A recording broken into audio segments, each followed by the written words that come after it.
Yun o, sagutin natin yung mga inquiry. Kuya Kiko, ano ba yung dapat namin bilhin na board? Pagpili ng dartboard, ganito. Pag pumunta kayo sa mga palaruan, nakita nyo yung mga dartboard na presko pa yung triple tsaka double, pero umangat na, may lobo na. Yun, X nyo na yun. Pag nakita nyo mga ilan-ilan na ganun, X nyo na yun. Ibig sabihin sa ibang area mayroon pang ganun. Tignan nyo rin yung board na hanggang sa na durog na yung triple paikot pero hindi lumobo.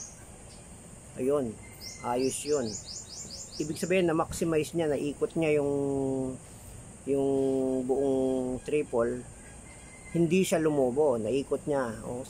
Worth yung pera mo ron, tumagal kaysa dun sa presko pa yung mga triple tapos angat-angat na, lumobo na, vulkan na. Iwasan nyo yung brand na yon.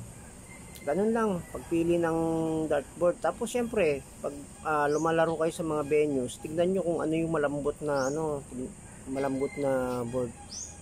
Pero minsan kasi sa area din nagmamatter din yung area, kaya tumitigas yung dartboard, masyadong natutuyo yung board.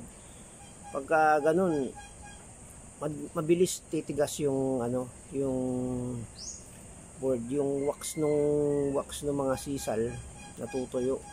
Nagdidikit-dikit yung sisal.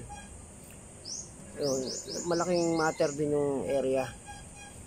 Yan, piliin nyo na lang yung basta yung hindi lumulobo.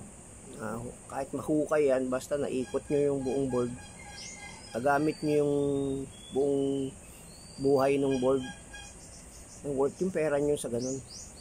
Thanks.